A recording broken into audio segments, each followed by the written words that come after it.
Dragon Ball fans were shocked when they started watching Dragon Ball GT, and many dropped it immediately for a myriad of different reasons. This anime received much hate, but despite all of the negative comments and criticism it got, true Dragon Ball fans still watched it. And this video is specifically for all those real G's out there. Or should I say, real GTs. Yeah, I just made that joke. Alright, moving on. Let's discuss 10 Dragon Ball GT facts only super fans would know. Let's get it!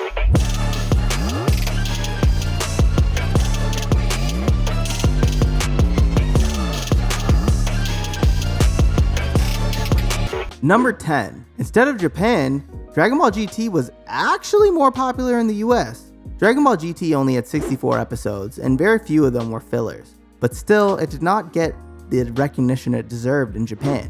Japan is the main base for 90% of the anime, and people living there were big fans of Dragon Ball Z. But why was Dragon Ball GT not popular there? Well, let me explain. It all started when Akira Toriyama decided to walk away from the project. He insisted on not working on Dragon Ball anymore, which I know was a heartbreaking fact for everyone. This resulted in the series essentially being filler, as it had no previous source material and was just a studio-made product. And owing to that, Dragon Ball GT did not get any recognition from its own country. However, someone at Funimation once claimed that the only Dragon Ball GT that became popular and successful was the localization in the United States. Number 9. There weren't female Super Saiyans because Toriyama didn't know how to draw them? You might have noticed that Gohan became Super Saiyan quite early, as well as Trunks and Goten. I agree that watching these characters grow powerful was an overwhelming and entertaining experience. But in Dragon Ball GT, the producers missed one thing that added more fuel to the fire already burning. They forgot to make Pan, Gohan's daughter, a Super Saiyan. And because of this blunder, GT received a lot of criticism. Before you make some accusations about the creators of GT, let me tell you why they didn't make Pan a Super Saiyan. And honestly, it's laughably simple. Toriyama didn't know how to make a female Super Saiyan. Yeah, that was the only reason that we don't see Pan transforming into one. Number 8. Super Saiyan 4 saved Dragon Ball GT. The only thing perfect about Dragon Ball GT was Super Saiyan 4. GT was not getting any recognition, but when Goku eventually transformed into Super Saiyan 4, things changed, and popularity around the project began to spark once again.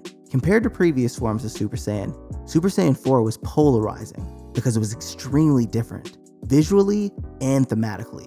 Rather than spiky blonde hair, Super Saiyan 4 has a red, sometimes referred to as hot pink fur on his torso, and black hair.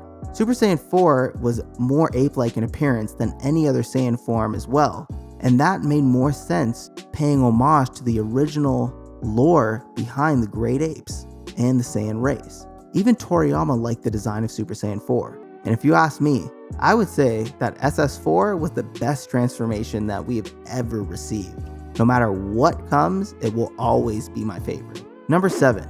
Baby wasn't an original concept.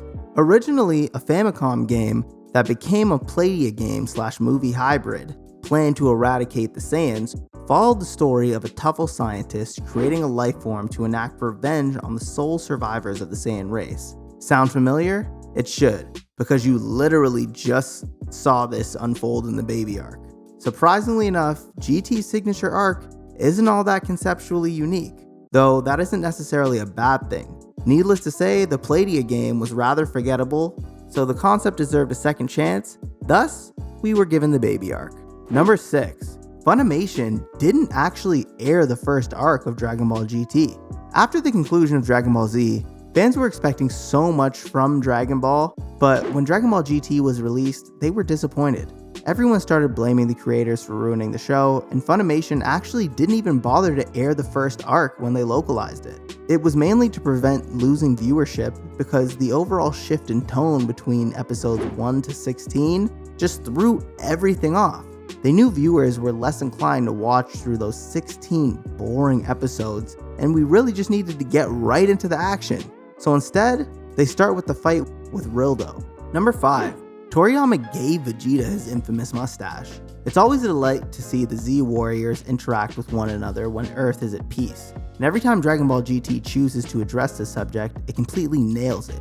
One of the main highlights the fans of this series and Dragon Ball Super always look at is Vegeta and his legendary mustache scene. Now, while many, myself included, hated this, the craziest part is we can't even blame the creators of the show because it actually had nothing to do with Toei.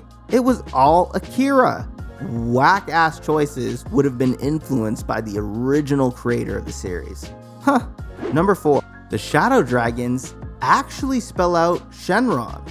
Now, during the events of the Shadow Dragon Saga, we run into 7 evil versions of Shenron, and it actually turns out that the creators were laying this out for us the whole time. Sin, Haze, Ease, Nova, Rage, Oceanus, and Naturon all spell out Shenron. Shenron. The first letter of each of their names was actually alluding to the big guy himself the entire time. Number 3. Android 17 was cut from the final battle. If you're one of the 3 people on this planet who felt that GT's final battle was in desperate need of an Android 17 cameo, then your feelings are about to be validated. During the penning of the series finale, 17 was going to be included in a quick scene donating energy to Goku's Universal Spirit Bomb. Likely due to time constraints and the fact that he just finished co-starring in GT's worst story arc, Toei ended up leaving 17 on the cutting room floor. Funny enough, this nicely parallels 17's inclusion at the end of the Buu arc. In the manga, 17 is seen donating his energy to Goku's Universal Spirit Bomb in a quick panel. Originally, however, Toriyama planned for that panel to include Lunch, not 17. For whatever reason though, Toriyama felt it more appropriate to toss 17 into the mix. Unfortunately for him, Karma came running back and made sure that he would not get his feature moment. Number 2. GT was first introduced in America in a video game.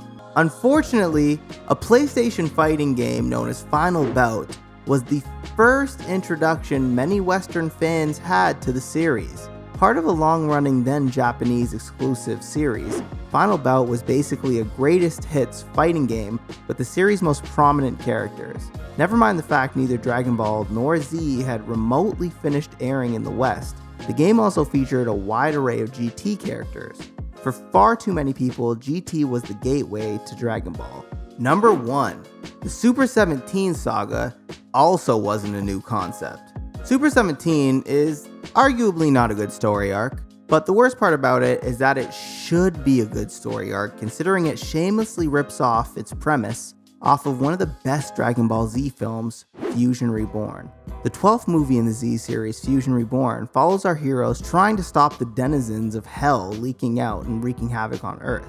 Instead of an irrelevant side villain being the main antagonist though, the main villainess is an incredibly creative and colorful Majin Buu-esque monster who pushes Goku and Vegeta into fusing to stop him.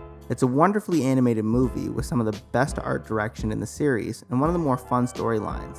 Basically nothing like the Super 17 saga, despite the fact that the blueprint for this was easily laid out for them, as they really just replaced that movie monster with the 2 Android 17s. But that is all for today. Let me know if you know any crazy facts about Dragon Ball GT that I missed. And until next time, don't forget to like, subscribe, and hit that bell notification icon so you never miss another update. Until next time, peace.